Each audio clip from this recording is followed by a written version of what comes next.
सुस्वागतम. संगीता भालसिंग या माझ्या यूट्यूब चॅनलवर तुम्हा सर्वांचे हार्दिक स्वागत.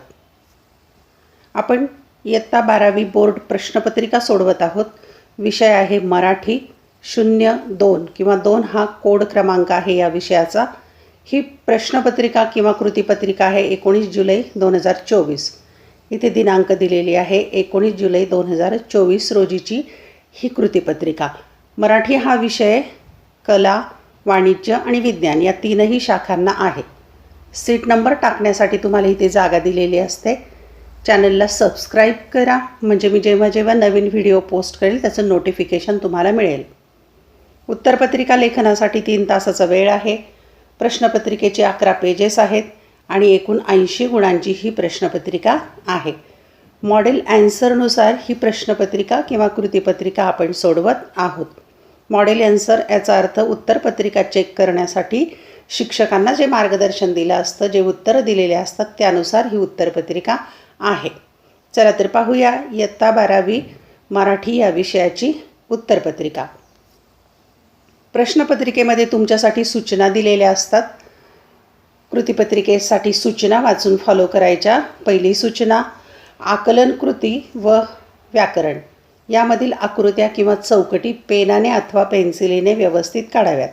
जिथे तुम्हाला आकृत्या काढायच्यात म्हणजे चौकटी काढायच्यात ते पेन्सिल किंवा पेन वापरून काढू शकता. 2. स्वच्छता, नीटनेटकेपणा व लेखन नियमानुसार लेखन याकडे जाणीवपूर्वक लक्ष द्यावे. शुद्ध लेखनाचा विचार करून आपली उत्तरपत्रिका मराठी भाषा व्यवस्थित लिहायची आहे. आता पहा, या कृतीपत्रिकेमध्ये एकूण 5 विभाग आहेत. 5 विभागाची उत्तरं एकाच व्हिडिओमध्ये घेणं शक्य नाही, म्हणून त्याचे 5 विभाग स्वतंत्र उत्तराचे व्हिडिओ केलेत. पहिला विभाग आहे गद्य आणि दुसरा आहे पद्य. तर हे दोन्ही लेक्चर झालेले आहेत. ते व्हिडिओ या चॅनलच्या प्लेलिस्टवर जाऊन पाहू शकता. आज आपण तिसरा विभाग म्हणजे साहित्य प्रकार कथा यावरील प्रश्नांची उत्तरं कृती कशा सोडवायच्या ते पाहूया. पुढचा 4था आणि 5वा विभाग लवकरच मी उत्तरं तयार करणार आहे. विभाग 3रा साहित्य प्रकार कथा आणि यावर 10 गुणांच्या कृती आहेत. कृती क्रमांक 3, खालील उतार्याच्या आधारे सूचनेनुसार कृती करा. साहित्यकृती कथा परिचय जो आहे साहित्य प्रकाराची कृती त्यावर आहे आणि 4 गुणांची आहे. त्यावर अकृती 1, एका वाक्यात उत्तरे लिहा. 2 गुण आहेत आणि 2 प्रश्न आहेत. मराठीत सर्वाधिक वाचल्या जाणाऱ्या वाङ्मय प्रकाराचे नाव लिहा आणि कथेची मुख्य वैशिष्ट्ये लिहा. आता ही दोन्ही उत्तरं त्या परिच्छेदात आलेली आहेत. परिच्छेद पुढच्या स्लाईडवर आहे. उत्तरं पाहूया आपण. मराठीत सर्वाधिक वाचल्या जाणाऱ्या वाङ्मय प्रकाराचे नाव कथा आणि कथेचे मुख्य वैशिष्ट्य मनोरंजकता. हे 2 उत्तर लिहिले की 2 गुण मिळतील. आता आपण पाहूया परिच्छेद कोणता आहे. मराठी कथा विलक्षण मनोरंजक आहे.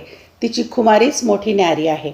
मराठीत सर्वात जास्त वाचला जाणारा साहित्य प्रकार म्हणजे कथा. इथे एक उत्तर सापडलं. कथा होय. दिवाळी अंकामध्ये कथेला मानाचे पान दिले जाते ते तिच्या मनोरंजकता या वैशिष्ट्यामुळे. इथे एक उत्तर आलं मनोरंजकता. चौकटीमध्ये हे 2 शब्द व्यवस्थित लिहायचे. आबालवृद्ध कथा सांगण्याचा आणि ऐकण्याचा आनंद मनमुराद लुटतात तो तिच्या या मनोरंजकतेमुळेच. मनोरंजनाची कितीतरी अत्याधुनिक साधने उदाहरणार्थ TV वगैरे खूप नंतर उदयास आली, पण पहिला मान कथेचाच. कथा सर्वांनाच हवीशी वाटते. याचे कारण तिच्या मनोरंजकतेत दडले आहे. मुले तर गोष्ट सांगण्यासाठी भंडावून सोडतात. मोठी माणसेही याला अपवाद नसतात. माणूस गोष्टी वेल्हाळ झाला तो तिच्या मनोरंजकता या वैशिष्ट्यामुळेच. इथे पण आहे मनोरंजकता वैशिष्ट्य. मनोरंजकतेप्रमाणेच मनावर संस्कार करण्याचीही जबरदस्त ताकद कथेत असते. कथेच्या माध्यमातून मूल्य विचार रुजवता येतात. कथा प्रेरणा, स्फूर्ती, बोध, ज्ञान देते. मानवता, सत्य, समता, न्याय, स्वातंत्र्य, बंधुभाव, औदार्य, धैर्य, श्रमनिष्ठा, संवेदनशीलता, दया, सहकार्य अशा कितीतरी मूल्यांचा संस्कार कथा करते. मानवी मूल्यांची कदर करणारे आदर्श व्यक्तिमत्वे कथा वाङ्मयात जागोजागी आढळतात. यावर दुसरी कृती आहे. कथेच्या माध्यमातून वाचकांच्या मनावर केले जाणारे मूल्य संस्कार लिहा. 2 गुणांच्यासाठी आणि या परिच्छेदातच उत्तर आहे ते आपण सविस्तर लिहूया. प्रश्न आहे, कथेच्या माध्यमातून वाचकांच्या मनावर केले जाणारे मूल्य संस्कार लिहा. 2 गुण आहेत त्याला. आणि उत्तर आहे प्रेरणा, स्फूर्ती, बोध, ज्ञान देते. मानवता, सत्य, समता, न्याय, स्वातंत्र्य, बंधुभाव, औदार्य, धैर्य, श्रमनिष्ठा, संवेदनशीलता, दया, सहकार्य इत्यादी मूल्यांचा संस्कार कथा करते. एवढं लिहिलं की 2 गुण मिळतील. पुढची कृती आहे आ. खालीलपैकी कोणत्याही 2 कृती सोडवा. 4 विचारल्या आहेत, 2 सोडवायचे आणि 6 गुण आहेत. म्हणजे एका उत्तराला किंवा एका प्रश्नाला कृतीला 3 गुण आहेत. य. अणूची समाज समजून घेण्यामागची भूमिका स्पष्ट करा. र. बोर्डिंगमधील मुलांचे बापू गुरुजींबद्दलचे प्रेम तुमच्या शब्दात लिहा. ल. अणू या व्यक्तिरेखेबद्दल थोडक्यात लिहा. आणि व. गढी या कथेच्या शीर्षकाची समर्पकता थोडक्यात पटवा. 4 पैकी 2च लिहायचे, पण आपण इथे 4ही उत्तरं पाहूया. पहिलं, अणूची समाज समजून घेण्यामागची भूमिका स्पष्ट करा. उत्तर, वपू काळे यांच्या मी माणूस शोधतोय या कथासंग्रहातील शोध ही एका अत्यंत संवेदनशील मुलीचे भावविश्व, तिचा मनोव्यापार आपल्यापुढे उघडा करते. कथानायिका आहे अणू नावाची एक तरुण मुलगी. तिच्या हृदयात अपार मानवता ठासून भरली आहे. वडिलांचं सुरक्षित घर सोडून ती स्वतःला शोधण्यासाठी घराबाहेर पडते. डॉक्टर बनण्यासाठी सगळ्याच गोष्टी पूरक असताना ती नर्स बनण्याचा निर्णय घेते. शाळा, शिक्षण, लग्न, संसार अशा चाकोरीत अडकण्यापूर्वी तिला समाजाकडे बघण्याची स्वतंत्र नजर विकसित करायची आहे. वडिलांच्या विचारप्रभावातून बाहेर पडण्यासाठी ती घर सोडते, कारण जगाकडे पाहताना तिला स्वतःचा चष्मा हवा आहे. अणूला असं वाटतं की स्वतःचा स्वतंत्र मेंदू घेऊन जन्माला आलेला जीव जेव्हा दुसऱ्याचं ऐकतो त्याच क्षणी तो स्वतंत्र नजर हरवून बसतो. तिच्या मते समाजात मिसळल्याशिवाय समाज समजतच नाही आणि व्यक्तीही कळत नाही. ती म्हणते समाज ही एक विशाल अर्थानं व्यक्तीच असते आणि ती व्यक्ती घटक रूपानं समाजच आहे. ती म्हणते या समाजाचं सत्य मला समजून घ्यायचं आहे. त्यासाठी ती नर्सिंगचा कोर्स करून KEM रुग्णालयात नर्स म्हणून रुजू होते. दुसरा प्रश्न किंवा कृती आहे बोर्डिंगमधील मुलांचे बापू गुरुजींबद्दलचे प्रेम तुमच्या शब्दात लिहा. उत्तर, प्रतिकूल परिस्थितीतही बापू गुरुजींनी आपले शिक्षण पूर्ण केले. गावच्या पाटलांनी त्यांना मदत केली. शिक्षण पूर्ण झाल्यावर ते शहराकडे वळले नाहीत. आपल्या करिअरसाठी त्यांनी ग्रामसेवा, शिक्षणसेवा महत्त्वाची मानली. गावच्या मुलांसाठी त्यांनी गावात शाळा काढली. खेड्यापाड्यातील मुले जागेमुळे शिक्षणापासून वंचित राहू नयेत याकरता बोर्डिंग सुरू केले. शाळा, बोर्डिंग यामधील मुलं बापू गुरुजींचा जीव की प्राण होती. शाळेतल्या सर्व आघाड्यांवर ते लढत असायचे, पण कधी मुलांना कंटाळले नव्हते. बोर्डिंगमधील मुले आपल्या घरापासून दूर आहेत याची त्यांना कल्पना असल्यामुळे या मुलांचाही तितकाच जीव त्यांच्यावर होता. मुलं त्यांची मते मनापासून ऐकायची. रोज रात्री गुरुजी मुलांना शिकवण्यासाठी रात्री बोर्डिंगमध्ये येऊन बसत होते. घरामध्ये न झोपता बोर्डिंगमधल्या मुलांबरोबर ते झोपत होते. त्यांच्या मुलाला पटकी झाली तेव्हा त्यांनी त्याला अकोल्याला डॉक्टरकडे नेले. त्या दिवशी पूर्ण बोर्डिंग भकास झालं होतं. बोर्डिंगमध्ये कोणीच त्या दिवशी जेवले नाहीत. पाखरागत मुकेपणा घेऊन मुलं वावरत होती. त्या आजारपणात मुलगा जगला नाही.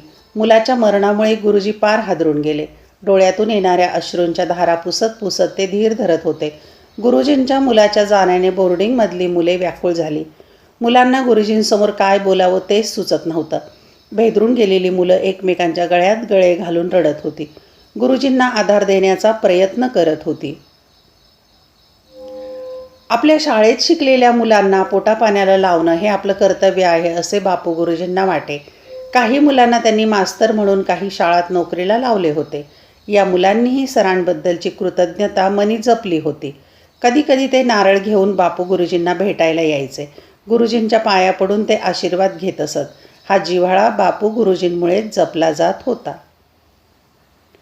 तिसरी कृती आहे अणू या व्यक्तिरेखेबद्दल थोडक्यात लिहा. उत्तर, मी माणूस शोधतो या कथासंग्रहातील शोध ही कथा मानवी मनाचा थांग शोधण्याचा प्रयत्न करते.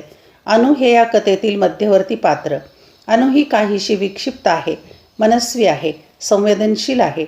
जगाच्या दृष्टीने वेड्या असणाऱ्या अणूच्या हृदयात अपार करुणा आणि मानवता ठासून भरलेली आहे. अफाट बुद्धिमत्ता, वैद्यकीय क्षेत्रात शिक्षण घेण्यासाठी लागणारा पैसा, तुफान अभ्यास करण्याची तयारी, एवढ्या भांडवलावर डॉक्टर बनणे सहज शक्य असतानाही ती जाणीवपूर्वक नर्स बनण्याचा निर्णय घेते.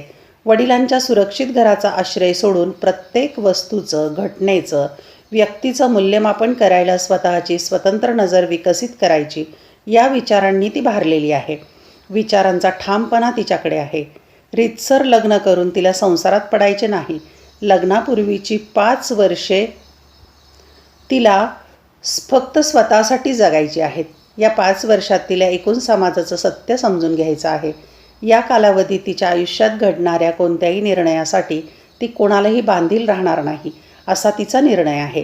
तिच्या मते व्यक्ती स्वतःला घडवत नाही, तर व्यक्तीच्या विचारांवर अनेकांच्या विचारांचा पगडा असतो. अनुला असं वाटतं की स्वतःचा स्वतंत्र मेंदू घेऊन जन्माला आलेला जीव जेव्हा दुसऱ्याचं ऐकतो, त्याच क्षणी तो स्वतःचं अस्तित्व, निसर्गानं जगाकडे पाहण्याची दिलेली स्वतंत्र नजर हरवून बसतो. समाजात मिसळल्याशिवाय समाज समजत नाही आणि समाज एक व्यक्तीच आहे. या समाज व्यक्तीचं सत्य शोधण्यासाठी ती घराबाहेर पडून मुंबईत येते. नर्सिंगचं प्रशिक्षण घेऊन KEM रुग्णालयात नर्स म्हणून रुजू होते आणि रुग्णसेवा करू लागते. तिथेही आपल्या सेवाभावाने, सौहार्द्र वृत्तीने doctors, surgeons, physicians, dean, matron आणि पेशंट अशा सगळ्यांची मने जिंकून घेते. पेशंटमध्ये मनाने इतकी गुंतत जाते की मरणाच्या दारात असणाऱ्या एका लहानग्या पेशंटने भेट म्हणून दिलेली 1 रुपयाची नोट हरवते तेव्हा परत ती नोट शोधण्यासाठी भर रात्री घराबाहेर पडते. तिचीही संवेदनशीलता, स्वतंत्र विचारशक्ती, सामाजिक बांधिलकी, मनाचा हळूवारपणा, कामामध्ये असलेला प्रामाणिकपणा या सगळ्या गोष्टींमुळे ती सामान्य माणसांपेक्षा वेगळी ठरते. 4थी कृती आहे, गढी या कथेच्या शीर्षकाची समर्पकता थोडक्यात स्पष्ट करा. उत्तर: गढी म्हणजे किल्ला सदृश्य राजवाडा वा घर. संकटकाळी कोणाच्याही आक्रमणापासून बचाव व्हावा म्हणून ही वास्तू बांधली जात असे. ही वास्तू उंच जागेवर, टेकडीवर, पहाडावर बांधली जायची. या कथेतील गढी गावाचा एक ऐतिहासिक दस्तऐवज आहे.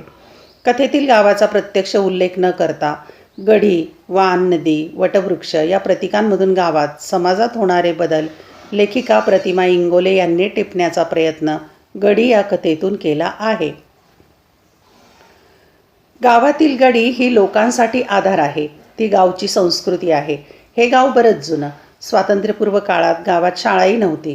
खेडेगावात असलेलं हे गाव गावातील संस्कृती, माणुसकी मात्र टिकवून होतं.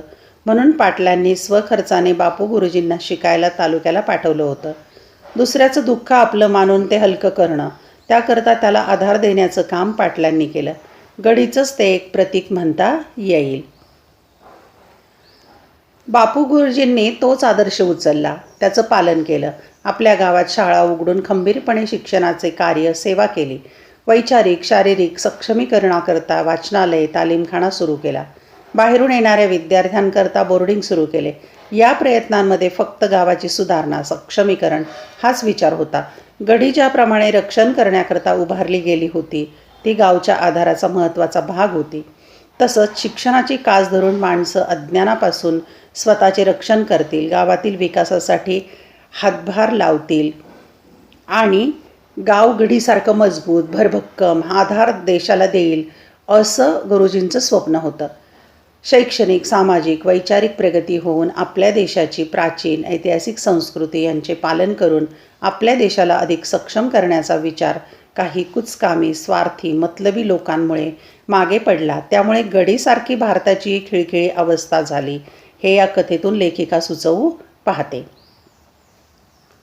अशा प्रकारे आपण विभाग 3 सोडवलेला आहे. लवकरच विभाग 4 उपयोजित मराठीवरील आपण कृती सोडवणार आहोत. धन्यवाद. व्हिडिओ लेक्चर आवडल्यास चॅनल सबस्क्राईब करा, ऑल हा पर्याय सिलेक्ट करा, म्हणजे मी नवीन व्हिडिओ पोस्ट केल्याचं नोटिफिकेशन तुम्हाला मिळेल. आवडलेले व्हिडिओ लाईक, कमेंट, शेअर जरूर करा. अभ्यासासाठी शुभेच्छा.